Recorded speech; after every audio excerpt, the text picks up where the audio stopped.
दूसरा क्वेश्चन जो CSS 2020 के करंट अफेयर्स के पेपर में आया वो ये वाला था जो सामने लिखा हुआ है, और वो है why was Pakistan placed on the grey list of financial action task force. और दूसरे नंबर पर what are implications and what measures should Pakistan take to move out of this list.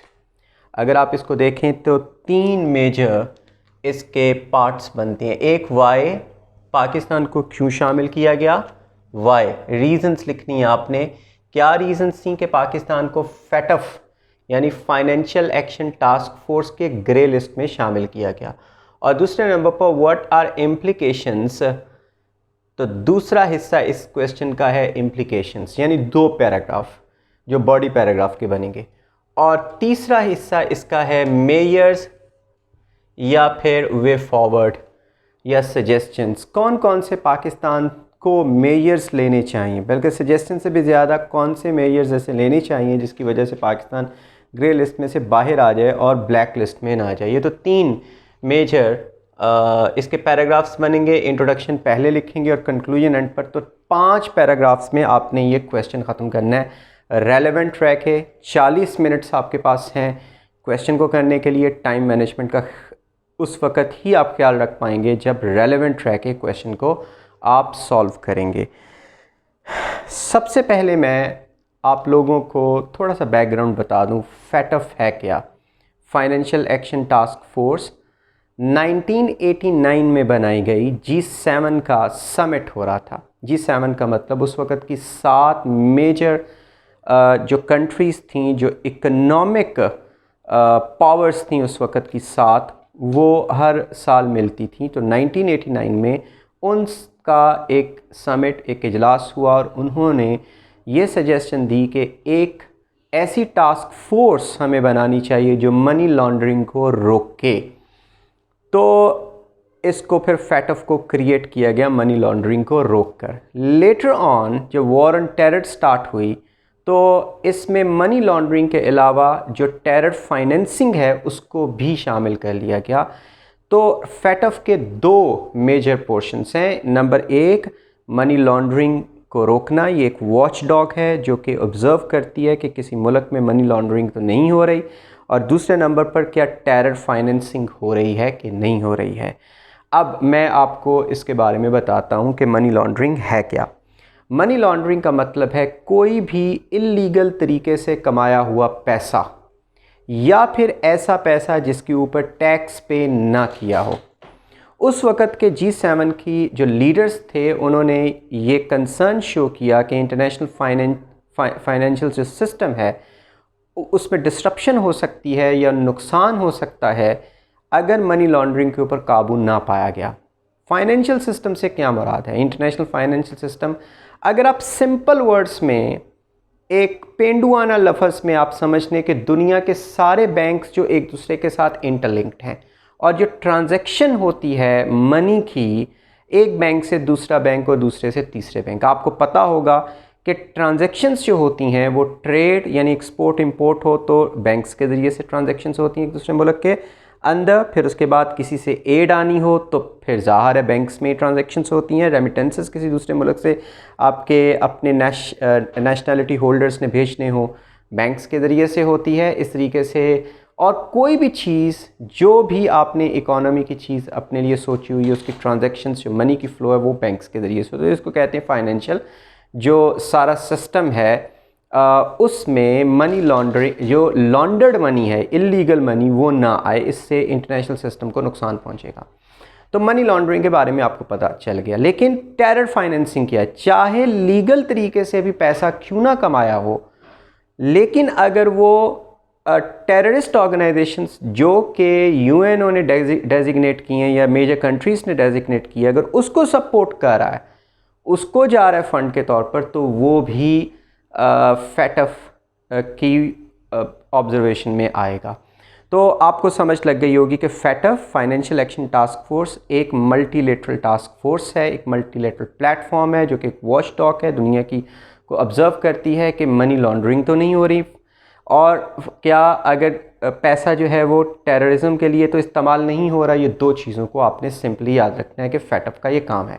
अब फैटफ अगर किसी मुल्क के बारे में शुबा हो कि ये इस मुल्क में इन दोनों चीज़ों के हवाले से परफॉर्मेंस अच्छी नहीं जा रही है और ये दोनों चीज़ें हो रही हैं, चाहे मनी लॉन्ड्रिंग है, चाहे वो टेररिज्म को फाइनेंस करना है, तो फिर फैटफ की ग्रे लिस्ट में उसको शामिल किया जाता है। यानी कि उसकी कारकर्दगी को क्लोजली वॉच किया जाता है और उसको टाइम दिया जाता है कि आप हमारी जो रिकमेंडेशंस हैं उसको फॉलो करें और उसके बाद हम असेसमेंट करेंगे। अगर आपने उन रिकमेंडेशंस को फॉलो किया है तो आपको निकाल दिया जाएगा फाइनेंशियल एक्शन टास्क फोर्स की ग्रे लिस्ट में। अदरवाइज़ अगर आपने फुलफ़िल नहीं की रिक्वायरमेंट्स तो आपको ब्लैक लिस्ट में शामिल कर लिया जाएगा। ब्लैक लिस्ट का मतलब है आपके ऊपर इंटरनेशनल पाबंदियां लग जाती हैं, सिंपली आपकी इकोनॉमी जैम हो जाती है। मतलब आपको इंटरनेशनल फाइनेंशियल सिस्टम में से आपको निकाल दिया जाता है। आपके बैंक्स, आप दुनिया के दूसरे बैंक्स जो कि इंटरनेशनल फाइनेंशियल सिस्टम में आते हैं उसके साथ ट्रांजैक्शंस नहीं कर सकते। आपको पता है कि इसका क्या इम्पैक्ट होता है। इसका इम्पैक्ट होता है आप ट्रेड नहीं कर सकते हो। आप अपनी एक्सपोर्ट्स को भेजोगे तो दूसरे मुल्क जो आपकी एक्सपोर्ट को ले रहा है वो आपके बैंक्स में पैसा जमा करवाएगा। वो जब आपके बैंक्स जो हैं वो ब्लैक लिस्ट हो गए तो फिर उसके बाद आप वो दूसरा मुल्क आपकी एक्सपोर्ट नहीं लेगा। आप इंपोर्ट नहीं कर सकते क्योंकि आप पैसा दूसरे मुल्क के को नहीं दे सकते उनके बैंक्स में। आप इंपोर्ट रुक जाती है, एक्सपोर्ट रुक जाती है, रेमिटेंसेस नहीं आते क्योंकि वो भी आपके बैंक्स में दूसरे बैंकों में से आती हैं। फिर उसके बाद आपकी इकॉनमी ऑलमोस्ट जाम हो जाती है, इन्वेस्टमेंट नहीं आती, इन्वेस्टर्स डरते हैं, भाग जाते हैं इन्वेस्टर्स कि ये तो पूरी दुनिया में हमने इंपोर्ट मंगवानी है या फिर अपनी पैसे की तरसील करनी है, तो ये तो मुल्क ब्लैक लिस्ट हुआ पड़ा है, इसके बैंक्स में से तो हो ही नहीं सकती है और हमारी कंपनी या हम लोग भी उसमें ना आ जाएं उन सैंक्शंस में जो इंटरनेशनल कम्युनिटी ने लगाई है। तो इस वजह से आपकी ऑलमोस्ट सारी इकॉनमी रुक जाती है अगर आप ब्लैक लिस्ट में आ जाएं। लेकिन ग्रे लिस्ट में पाकिस्तान इस वक्त मौजूद है। अच्छा, अब रिकमेंडेशंस में क्या चीज़ें होती हैं? जब आपको ग्रे लिस्ट में शामिल किया जाता है तो इसका मतलब है कि आपकी स्ट्रक्चरल डेफिशिएंसीज हैं। अब स्ट्रक्चरल डेफिशिएंसीज क्या होती हैं? Whenever it comes to structure, तो इसका मतलब है सिस्टम ख़राब है आपका जो बैंकिंग सिस्टम है, आपका जो फाइनेंशियल सिस्टम है वो ख़राब है, उसमें डेफिशिएंसीज, उसमें लूप होल्स हैं। इसी वजह से या तो मनी लॉन्ड्रिंग जो है हो रही है, पता नहीं चल रहा, और या फिर उसके ऊपर उसको कवर अप किया जा रहा है, या फिर टेरर फाइनेंसिंग हो रही है और उसको रोका नहीं जा रहा। तो ये दो चीज़ें हो सकती हैं। इसका मतलब ये है कि आपके सिस्टम को सही करना, सिस्टम को सही करने के लिए दो पार्ट्स बनाए जाते हैं रिकमेंडेशंस के जो फैटफ लगाती है। वो कहती है नंबर 1, अपने स्ट्रक्चर को सीधा करें, यानी इसको कहते हैं टेक्निकल असेसमेंट। टेक्निकल असेसमेंट का मतलब है लॉज बनाएं ऐसे, लीगल फ्रेमवर्क को बेहतर करें, यानी ऐसे लॉज बनाएं असेंबली के ज़रिए से, पार्लियामेंट के ज़रिए से, जिससे कोई लूप होल ना बचे या कोई रास्ता ना बचे मनी लॉन्ड्रिंग करने वालों को या टेररिज्म को फाइनेंस करने वालों को कि वो उधर से लॉ का सहारा लेके वो निकल सकें वहाँ से। नंबर 1, लॉ बनाने के बाद आप अपने इंस्टीट्यूशंस को भी पावरफुल बनाएं ताकि आपके इंस्टीट्यूशंस, लॉ तो बन गए लेकिन लॉ बनने के बाद इंस्टीट्यूशंस वीक हैं तो वो लॉ को इम्प्लीमेंट नहीं करवा पा रहे, तो इंस्टीट्यूशंस को भी बेहतर बनाएं, फाइनेंशियल इंस्टीट्यूशंस को, ताकि दोनों चीज़ें बेहतर हो। इसको कहते हैं टेक्निकल असेसमेंट का पार्ट। ये एक है रिकमेंडेशन। दूसरी है असेसमेंट। ये असेसमेंट पार्ट आता है, एक टेक्निकल पार्ट है, दूसरा असेसमेंट पार्ट है। असेसमेंट पार्ट में आपकी परफॉर्मेंस को असेस किया जाएगा कि ठीक है आपने लॉज भी अच्छे बना लिए, अपने इंस्टीट्यूशंस भी अच्छी बना रहे, तो अब क्या परफॉर्मेंस भी वो दे रहे हैं कि नहीं दे रहे, तो दूसरा परफॉर्मेंस का पार्ट है। तो फैटफ के बारे में हमने क्या चीज़ सीखी? नंबर 1, फैटफ को बनाया G7 ने 1989 में ताकि मनी लॉन्ड्रिंग को रोका जा सके और टेरर फाइनेंसिंग को बाद में शामिल किया गया कि टेरर फाइनेंसिंग को भी रोका जा सके। अगर किसी को ग्रे लिस्ट में शामिल किया गया तो इसका मतलब है कि स्ट्रक्चरल डेफिशिएंसीज उसमें हैं उसके फाइनेंशियल सिस्टम के अंदर। और वो दो रिकमेंडेशंस देते हैं, अपना टेक्निकल पार्ट सीधा करें यानी कि लॉज अच्छे बनाएं, लीगल फ्रेमवर्क को, और उसके बाद अपने इंस्टीट्यूशंस को बेहतर बनाए जो कि लॉस को इम्प्लीमेंट करवा सकें। ये टेक्निकल पार्ट है। दूसरा परफॉर्मेंस बेस्ड असेसमेंट, और वो होती है कि कितना अच्छा परफॉर्म किया। अगर ये दो रिकमेंडेशंस के ऊपर मुल्क जो है पूरा उतरे तो फिर उसको ग्रे लिस्ट से निकाल दिया जाता है, ना हुए तो फिर उसको ब्लैक लिस्ट में शामिल कर लिया जाता है। ब्लैक लिस्ट में शामिल का मतलब है आपकी इकोनॉमी की मौत, आपके ऊपर पाबंदियां लग जाती हैं, आपके बैंक्स को इंटरनेशनल फाइनेंशियल सिस्टम से निकाल दिया जाता है, आपकी सारी ट्रेड, आपकी सारी इकोनॉमी ये सारी रुक जाती है। ठीक हो गया जी। ये हमने फैटफ के बारे में अब पढ़ लिया। अब आपको बैकग्राउंड इसका पता चल गया कि फैटफ है क्या। उसके बाद हम देखते हैं कि फैटफ में करना क्या है। ये मैंने आपको बताया था कि रीजंस दे दिए कि पाकिस्तान को क्यों ग्रे लिस्ट में शामिल किया गया, और उसके बाद मैंने आपको बताया कि इम्प्लिकेशंस यानी कि इसके नुकसानात क्या होंगे पाकिस्तान को, और तीसरे नंबर के ऊपर पाकिस्तान को कौन से मेजर्स लेने चाहिए इसमें से निकलने के लिए। सबसे पहले आपने इंट्रोडक्शन लिखना है। अब देखें, ये मैंने एक छोटा सा, या तो आपने एक छोटी सी आउटलाइन बना देनी है पहले, और या फिर एक छोटा सा साइनॉप्सिस दे देना है। जैसे इंट्रोडक्शन एक पैराग्राफ छोटा सा, reasons of Pakistan placement on FATF ये लिखना है, छोटा है बड़ा है जितना भी है, एक पैराग्राफ इसके ऊपर, एक पैराग्राफ एक थीम क्या है, reasons of Pakistan placement on FATF, और इसी के ऊपर सारी रीजंस लिखनी है दूसरे पैराग्राफ में। तीसरी में है इफेक्ट्स, जो इम्प्लिकेशंस हैं वो कौन सी होंगी पाकिस्तान के ऊपर। उसके बाद चौथा पैराग्राफ है मेजर्स, पाकिस्तान को कौन सा रास्ते अपनाने चाहिए, स्टेप्स लेने चाहिए यहाँ से बाहर निकलने के लिए, और आखिरी है कंक्लूजन। तो ये आपके हो गए 5 पैराग्राफ्स। आप साइनॉप्सिस लिखेंगे, एक एक पैराग्राफ, एक एक जो थीम है उसके ऊपर आप डालते जाएंगे, आपका क्वेश्चन 40 मिनट्स में पूरा हो सकता है। अगर आप आएँ बाएँ शाएँ मारते रहेंगे तो फिर आपका 1.5 घंटे तक भी जा सकता है क्वेश्चन, जो कि आपके लिए आपको इनकम्पैटिटिव बना सकता है एग्जामिनेशंस में। अब देखिए, इंट्रोडक्शन जो होता है, सिंपली मैं आपको बताऊं, इंट्रोडक्शन आपका कोई भी लॉजिकल स्टार्ट, सिंपल इसका मतलब है कि ऐसे ना लगे कि डायरेक्ट आपने जंप मारा है मेन बॉडी के ऊपर। आप ऐसा लगे कि जैसे थोड़ा सा क्वेश्चन को बना के तो फिर आप आए हैं उसके ऊपर, और कंक्लूजन होता है कि आप मेन बॉडी से नीचे उतर हैं, आप कंक्लूड कर रहे हैं अपने आप को, और जैसा भी आपके ज़हन में आता है वो लिख सकते हैं। फ़र्ज़ करें आपने जो मैंने आपको तफसील बताई फैटफ की, वो लिख सकते हैं छोटा सा इंट्रोडक्शन में। आप लिख सकते हैं ये जो आपकी लिखी हुई है सारी स्टेटमेंट क्वेश्चन की, इस सब को एक्सप्लेन भी कर सकते हैं, लेकिन ये चूँकि लंबी है तो लंबी होने की वजह से आप सिंपली बता सकते हो कोई एक चीज़ कि मेजर क्या फैक्टर्स है पाकिस्तान को इसमें शामिल करने के लिए, और या फिर आप सिंपली कुछ फैक्ट्स लिख सकते हो, फैटफ के बारे में बता सकते हो। मतलब कोई चीज़ जो आपको ऐसा लगा कि जैसे लॉजिकल स्टार्ट है। आप देखें, जैसे मैंने एक लिखा है, एक जो इंट्रोडक्शन, ये इंट्रोडक्शन है, देखें ये इंट्रोडक्शन है, और ये भी पहला पैराग्राफ इंट्रोडक्शन का है। इंटरनेशनल वॉच डॉग है against money laundering and terror financing, जो मैंने आपको बताया। FATF's grey list mean structural deficiencies, मैंने आपको बताया। This is in first time for Pakistan के लिए ये। अच्छा, ये आप लिख सकते हैं, यहाँ से भी स्टार्ट कर सकते हो कि grey listing of Pakistan is not the first time, Pakistan was included in the grey list from 2012 to 2015, and then afterwards one more time Pakistan was included on it.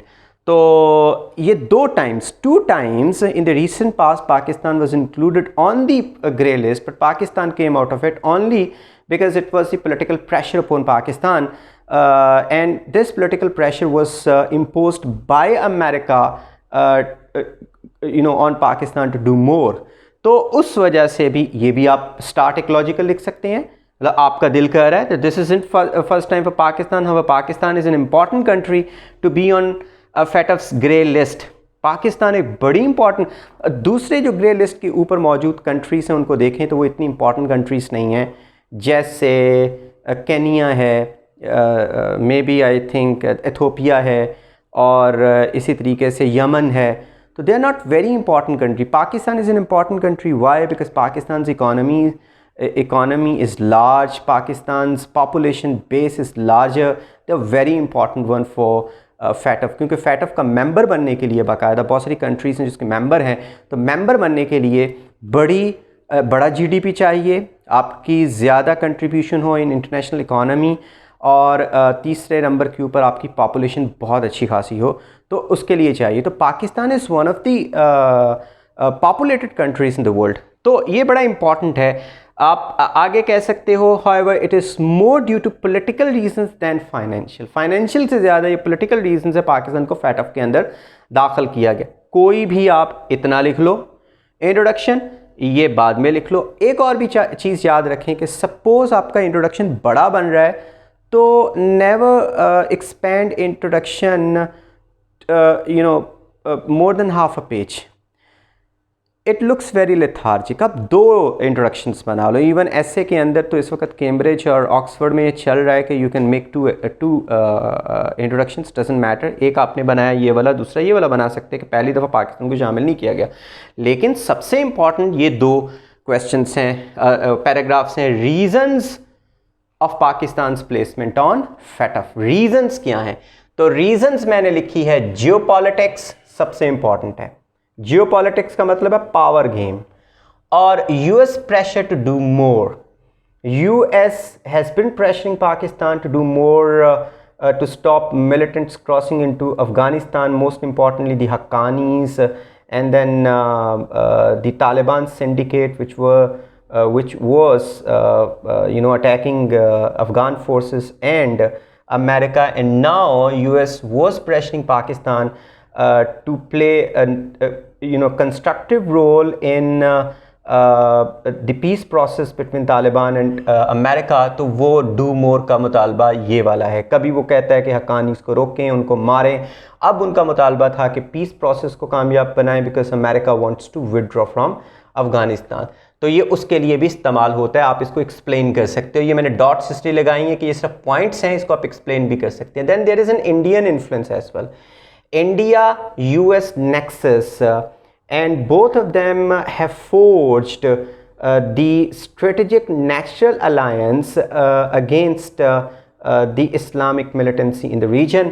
तो इंडियन इन्फ्लुएंस भी मौजूद है फैटफ में। India is a very important member of FATF, ख़ास तौर पर उसका Asia Pacific जो पार्ट है, एशिया पैसिफिक रीजन के जो फैटफ मेंबर्स हैं उसमें इंडिया एक इम्पॉर्टेंट मेंबर है, और उसमें India is dragging Pakistan into FATF grey list, और उसमें वो उसको रखना भी चाहता है, तो वो भी उसमें है। इंडिया का क्या है? इंडिया कहता है कि कश्मीर के ऊपर पाकिस्तान जो है उसकी बातें मान ले, अपनी फॉरेन पॉलिसी को रीडिवाइज करे, और वो इल्ज़ाम लगाता है पाकिस्तान के ऊपर पाकिस्तान इज़ फाइनेंसिंग टेररिज्म। यहाँ पे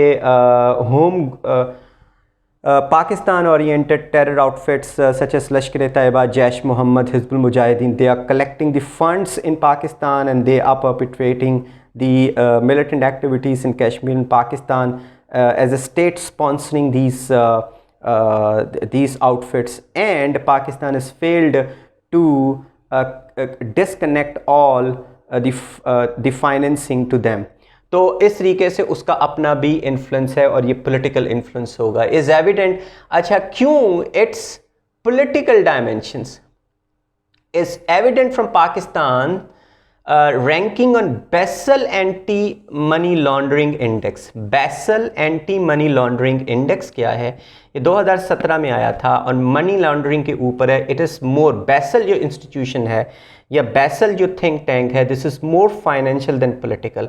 इसकी जो एंटी मनी लॉन्ड्रिंग इंडेक्स है 146 कंट्रीज़ को उसने शामिल किया, और पाकिस्तान की रैंकिंग थी 46, which is far better than many countries in the world, and Pakistan's ranking is even better than those countries who are not on FATF grey list। Even के बहुत सारी कंट्रीज़ हैं जो फैटफ की ग्रे लिस्ट में नहीं हैं, उससे भी बेहतर पाकिस्तान की ये रैंकिंग है। और एक और भी बात है, मनी लॉन्ड्रिंग को किसी भी तरीके से असेस नहीं किया जा सकता, क्योंकि मनी को लॉन्डर करने वाले कभी भी बता के ये नहीं करते कि मैंने ये ड्रग ट्रैफिकिंग से मनी हासिल की है, या फिर स्मगलिंग से की है, या फिर इसको किसी और तरीके से इलीगल ज़राए से मैंने किया है। वो छुप छुपा के करती हैं, उनका ट्रैक रखना बहुत मुश्किल काम होता है। और इसके अलावा टेरर फाइनेंसिंग भी छुप छुपा के होती है, वो कभी भी ओपन नहीं होती, तो उसका रिकॉर्ड रखना बहुत मुश्किल है। तो फैटफ जो है मोस्टली पॉलिटिकल रीजंस की वजह से पाकिस्तान को उसमें इंक्लूड किया गया ताकि पाकिस्तान से अपनी मर्जी के जियोपॉलिटिकल डिसीजंस करवाए जा सकें। तो एंटी मनी लॉन्ड्रिंग जो इंडेक्स है 2017 में आया, बैसल ने दिया, जो कि एक इंतहाई रिस्पेक्टेबल इंस्टीट्यूशन है और इसकी रैंकिंग को फैटफ बी मानता है। उसने दिया कि पाकिस्तान की पोजीशन 46 है आउट ऑफ 146 कंट्रीज़। फिर उसके बाद ग्लोबल टेररिज्म इंडेक्स एक 2017 में आया था उसी साल, और उसने ये कहा था कि Pakistan is the 5th top most country to have affected from the menace of terrorism. Pakistan 5वीं बड़ी कंट्री है दुनिया की रैंकिंग में जो टेररिज्म से सबसे ज़्यादा अफेक्ट हुई है। तो पाकिस्तान के ऊपर ये इल्ज़ाम लगाना कि वो टेरर रिस्पॉन्स नहीं कर रहा, टेररिज्म तो पाकिस्तान को एक ख़ास तौर पर उसकी एग्जिस्टेंस ही एक दफ़ा हिला के रखती थी। तो हम ये कह सकते हैं कि ये दो जो रैंकिंग्स हैं इससे साबित होता है कि जो फैटफ के ऊपर पाकिस्तान की इंक्लूजन है, that is more political pressure and not the financial loop holes which they have found out. और फिर उसके बाद अगर आप फैटफ की रिकमेंडेशंस को पढ़ें तो जार्गन्स हैं, बड़े बड़े अल्फाज मौजूद हैं उसमें। Long jargons filled recommendations of FATF give flexibility of decision to the assessors, के असेसर्स जो असेस करें कि पाकिस्तान ने जो टेक्निकल ग्राउंड्स के ऊपर और परफॉर्मेंस के ऊपर क्या बेहतर रोल प्ले किया है, उनके लिए बहुत सारा रूम छोड़ा है कि वो अपनी मर्ज़ी का फ़ैसला कर सकें। अगर फ़र्ज़ करें पाकिस्तान ने फुलफ़िल रिकमेंडेशंस ना भी की हों तो भी वो पाकिस्तान के हक़ में डिसीजन दे दें। और अगर मतलब इससे ये साबित होता है कि ये पॉलिटिकल डिसीजन है, और पॉलिटिकली अगर पाकिस्तान अमेरिका की शराइत को मानता है तो उसके साथ साथ फिर पाकिस्तान इससे बाहर निकल जाएगा। तो ये तो है रीजंस क्यों पाकिस्तान को इसमें शामिल किया गया। उसके बाद तीसरा पैराग्राफ आपका क्या आएगा, इम्प्लीकेशंस। यहाँ पे देखें, ये इंट्रोडक्शन पहला paragraph, reasons of Pakistan placement दूसरा पैराग्राफ, और ये तीसरा पैराग्राफ है इम्प्लीकेशंस। इसके इफेक्ट्स क्या होंगे पाकिस्तान की इकोनॉमी के ऊपर। लिखना मैंने यहाँ पे था लेकिन गलती से पहले ये लिखी गई मेजर्स और इम्प्लीकेशंस, फिर मैंने बाद में यहाँ पे लिख दी। इम्प्लीकेशंस क्या हैं, उसके पॉइंट्स लिखे हैं। पाकिस्तान बैंकिंग सिस्टम ये तकरीबन कट ऑफ हो जाएगा फाइनेंशियल, अगर पाकिस्तान इसके ऊपर इम्पैक्ट पड़ेगा। अभी ग्रे लिस्ट के ऊपर होते हुए भी इम्पैक्ट पड़ेगा। दुनिया के जो फाइनेंशियल जो इंस्टीट्यूशंस हैं पाकिस्तान के बैंक से डील करने में थोड़ी सी रिलक्टेंस शो करेंगे। फिर ऑन दी होल इकोनॉमी इसके ऊपर बहुत इम्पैक्ट पड़ेगा। अभी पाकिस्तान ब्लैक लिस्ट के ऊपर नहीं है, ब्लैक लिस्ट में होगा तो सारी चीज़ें बंद हो जाएंगी, मगर अभी भी इम्पैक्ट पड़ना शुरू हो जाएगा रेमिटेंसेस के ऊपर, फॉरेन इन्वेस्टमेंट के ऊपर, एक्सपोर्ट्स एंड इंपोर्ट्स के ऊपर। सब लोग सोचेंगे कि क्या पाकिस्तान के साथ डील करना है, जबकि चांसेस हैं कि ब्लैक लिस्ट हो जाए। और स्टॉक एक्सचेंज ने तो अभी शो करना शुरू कर दिया, जब से पाकिस्तान फैटफ की ग्रे लिस्ट में आया है उस वक्त से अनसर्टनिटीज़ स्टॉक एक्सचेंज में चल रही हैं। और हमारे फॉरेक्सेस, हमारी ट्रेड रुक गई, हमारे रेमिटेंसेस ना आए तो फॉरेन एक्सचेंज रिजर्व्स हमारे और डिप्लीट हो सकती हैं। एड भी नहीं आएगी क्योंकि एड भी बैंकों के ज़रिए से आती है। फिर डेंजर हमेशा रहेगा कि हम ब्लैक लिस्ट हो सकते हैं और इससे पाकिस्तान का इमेज टार्निश होगा, क्योंकि पाकिस्तान को अगर पॉलिटिकल रीज़न के लिए इसके ऊपर शामिल किया गया है तो नेम एंड शेम, इसको कहते हैं naming a country and shaming it. तो it is amounted to tarnishing the image of a respectable state in order to exert pressure upon it to do more on some political objectives. And then the last one is ये देखें, last one is measures. अब measures क्या हैं? पाकिस्तान कैसे कर सकता है? Pakistan can restrict militant movement through joint inclusive regional approach. Pakistan taut कर सकता है कि रीजन के सारी कंट्रीज मिल के टेररिज्म को रोकें और मिल के ऑपरेशंस करें, चाहे वो अफ़गानिस्तान के पोरस बॉर्डर के ऊपर हो या कश्मीर के पोरस बॉर्डर के ऊपर। इसकी जो मूवमेंट है उसको रोकना बहुत ज़रूरी है। और लग रहा है कि पाकिस्तान कुछ सालों से अपनी पॉलिसी को ट्रांसफॉर्म कर रहा है, क्योंकि Pakistan has failed to bleed India slowly. International communities wrath has heavily fallen upon Pakistan, because Pakistan has been named many a time a terror sponsoring country, because militants from Pakistan, which are not under the control of the state, they go across the porous border of Kashmir into India and perpetrate the militant activities for which Pakistan has got much of the bad name in the international community. So Pakistan can suggest, अभी तो पाकिस्तान ने वाकई ही movement को restrict किया है, क्योंकि पाकिस्तान को पता है कि इस वक्त कोई भी मिलिटेंट अटैक पाकिस्तान के ऊपर बहुत प्रेशर लेके आएगा. लेकिन उसके लिए इंक्लूसिव रीजनल अप्रोच के सारे मिलके हम टेररिज्म को रोकें. Genuine implementation of national action plan, that is very important. National action plan हमारा 2015 में आया था, के शुरू में, जब 2014 दिसंबर, शायद 2014 दिसंबर में आया था, या फिर तो 2014 में जब APS अटैक हुआ था, तो उसके फ़ौरन बाद सारी की सारी जो स्टेक होल्डर्स थे, they were on one page to define 20 points national action plan. और इस 20 पॉइंट में से एक पॉइंट ये था कि टेरर फाइनेंसिंग को रोकना है. अगर इसके ऊपर अच्छे तरीके से हम अमल करें और इंस्टीट्यूशनल स्ट्रेंथ को हम बढ़ाएं, तो बेहतर हो सकता है हमारे लिए कि हम फैटफ से निकल जाएं. Efforts to make Afghan peace durable, क्योंकि इसकी डायमेंशन पॉलिटिकल है, तो हमें अमेरिका की मजबूरी बन जाना चाहिए. हमें कोशिश करनी चाहिए कि जो इस वक्त पीस प्रोसेस पाकिस्तान ने करवाया है, in America should be obliged to Pakistan that Pakistan is working very hard to make sure that peace process durable. If Pakistan makes serious effort to make this peace process durable, तो फिर उसके बाद पाकिस्तान की America will depend upon Pakistan. America has depended upon Pakistan for this peace process. तो ये भी एक way forward या मेजर हो सकता है. Impartial trial of the accused of Mumbai terror attacks. Mumbai terror attacks के अक्यूज्ड को के ट्रायल और उनको पनिश करने के लिए ना सिर्फ इंडिया बल्कि पूरी दुनिया शोर मचा रही है. ख़ास तौर पर जब पाकिस्तान ने ये कबूल कर लिया कि अजमल कसाब पाकिस्तान से ही गया था, लेकिन पाकिस्तान का कंट्रोल लश्कर तैयबा LT के ऊपर नहीं है, और LT के कुछ लोग इसमें मुलव्वस हैं मुंबई टेरर अटैक्स में, तो इसका मतलब है this is not just Indian demand, it has been international communities demand to do more against this outfits which working in Pakistan, getting funds there, and then going across the border to act against India, and this has brought bad name to Pakistan. तो उनके ख़िलाफ़ करना, क्योंकि Mumbai terror attacks में सिर्फ Indians ही नहीं मरे थे, उसमें अमेरिकन्स भी मरे थे, उसमें इजरायली भी मरे थे, एक ज्यूश कम्युनिटी सेंटर के ऊपर भी हमला किया था.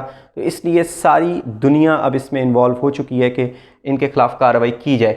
तो उनके ख़िलाफ़ जो इम्पार्शियल ट्रायल चलाया जाए, जो कि देखा जाए, जो कि इंटरनेशनल कम्युनिटी देख सके. स्मार्ट डिप्लोमेसी बहुत ज़रूरी है. स्मार्ट डिप्लोमेसी का मतलब है कि जो सपोर्टर्स हैं पाकिस्तान के पहले फैटफ में, जो एशिया पैसिफिक के मेंबर्स हैं, जैसे टर्की है, जैसे चाइना है, they have supported Pakistan everywhere on FATF, लेकिन दूसरे मेंबर्स को भी उसको उनकी भी सपोर्ट को जीता जाए. जैसे दूसरे मेंबर्स मौजूद हैं, उसमें हांगकांग मौजूद है, फिर उसके बाद कोरिया मौजूद है, जापान मौजूद है, फिर मतलब ऑस्ट्रेलिया मौजूद है. इनको भी अपने साथ मिलाया जाए और अपनी जो है सपोर्ट को बेहतर बनाया जाए.